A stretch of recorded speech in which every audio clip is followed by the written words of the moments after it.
Welcome everyone to Smart Chat. Today's clip, weekend review. And yes, as you see by the shirt, I am awesome. But more importantly, you are awesome for looking at this clip and hopefully subscribing, telling your buddies about it, following me on Twitter, commenting, subscribing, your input. The Twitter handle again is SmartChat. YouTube channel is SmartChat. If you have any questions for me, any recommendations, anything, it's smarttalk@gmail.com. Again, rate, subscribe, comment, and let's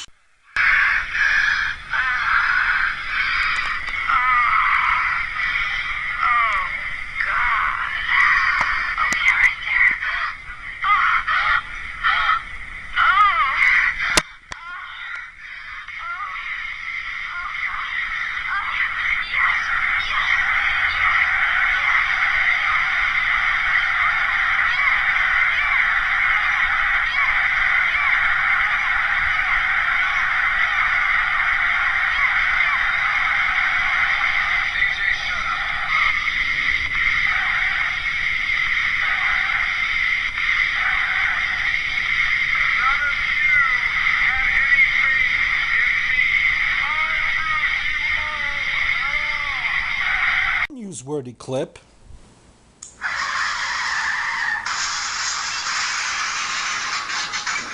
Yeah, that disaster involves Lord Tensai. And in case you haven't heard, his name will now be simply referred to Tensai.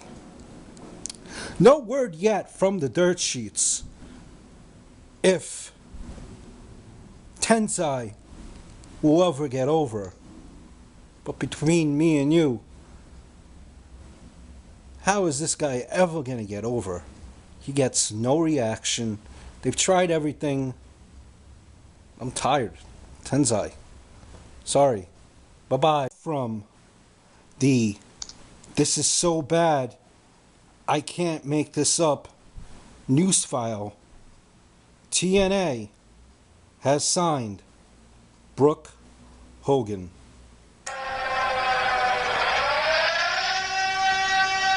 Yes, TNA, as a big TNA fan that I am, they have lost their marbles completely. You can't make this up. With TNA, they have signed Brooke Hogan. And what her job description is in TNA, you might ask? I will tell you. She is there to lend creative support to the women's division. That is right. Creative support. You might be asking yourself, has Brooke Hogan ever wrestled? No, she hasn't. But she is there to lend creative support. That's right. I mean, you have Mickie James there. Yeah, she's not good for creative support. You have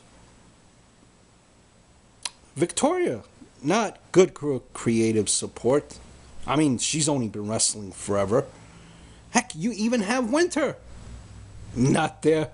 She wouldn't be good for creative support.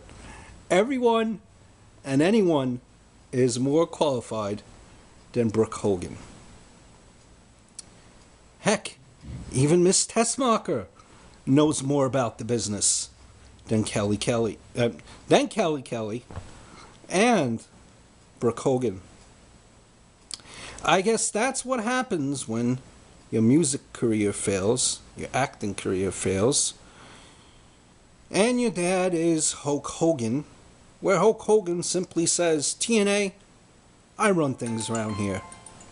Hire my daughter." Hulk, no problem. We'll give Brooke $100,000. No problem. Not at all. Brooke Hogan there to lend creative support. I can't make this up. I can't make this up. Dixie, you're ruining TNA for me. You are. As the week in wrestling continues, we are traveling now. On location with Smart Chat. Now back to the news. China, during a adult film convention, aka porn, passed out. She claimed that it was a little bit too much cold medicine and a glass of wine that she had. Well, my opinion is a little bit too much of the deep D and the little bit too much of the banana juice, if you know what I mean. What are your thoughts? In all seriousness, my, how has China fallen? Hopefully she could gain some help. That way we don't hear about her, just like we did every other wrestler from our childhood. Kill Steen, kill Kevin Steen, your new ROH champion. Long time coming. Very happy that Kevin Steen is champion. He has a different look. And so what? He's proving it.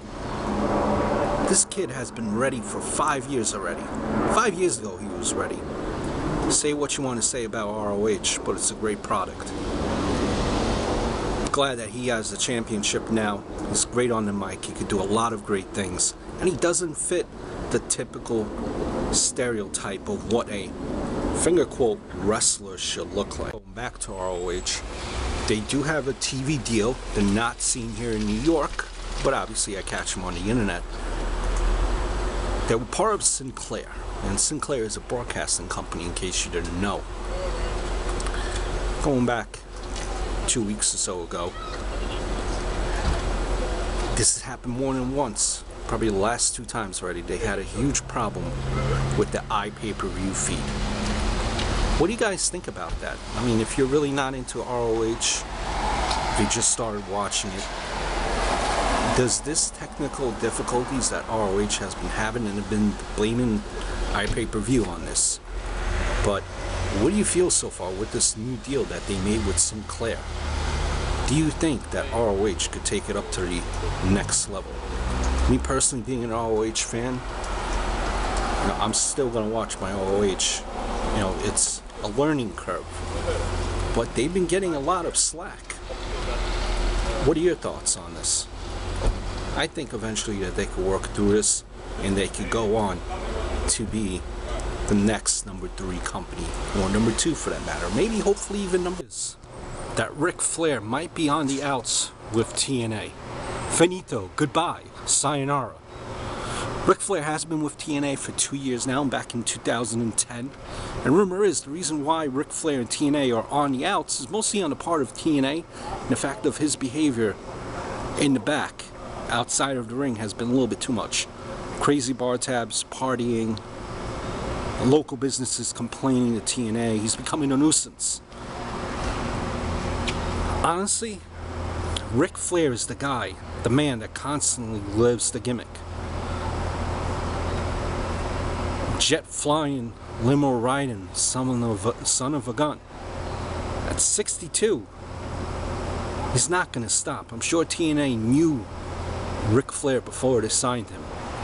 Honestly, with all due respect, as much as I love Ric Flair, he is a legend, they really haven't been using him all that well. Probably mostly due to the fact of his unreliableness. Skipping a few house shows, so on and so forth.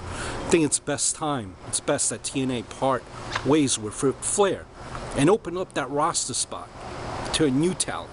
Someone that they can mold, someone that they could develop and maybe make the next Ric Flair.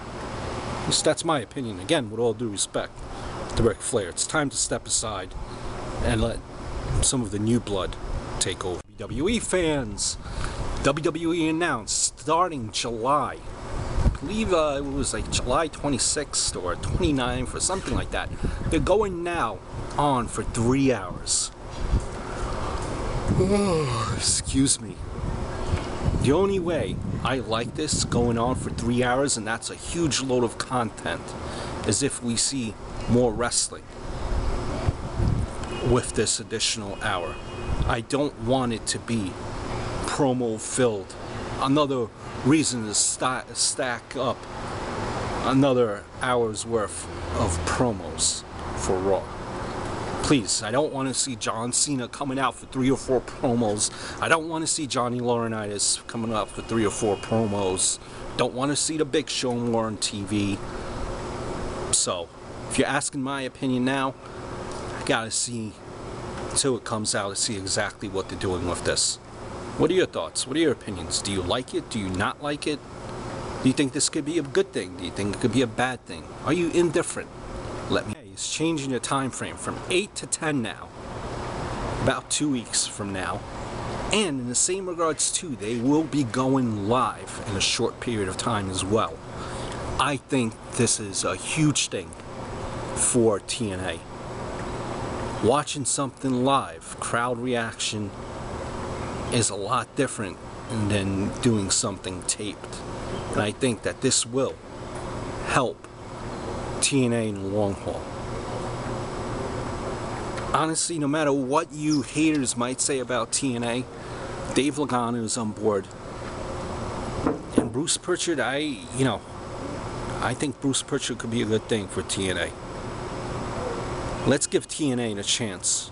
Let's see how this goes live before we start knocking it, like a lot of people like to knock. You gotta keep in mind too that Rome wasn't built in a day, and TNA has only been around for 10 years. Yes, they fuck up, aka Brooke Hogan, aka Hulk Hogan being in all the major storylines non-stop. But in the same regards, this is part of growing as a company. This might be the thing going live that will ultimately push TNA over the hump. So I'm very, very much excited about this.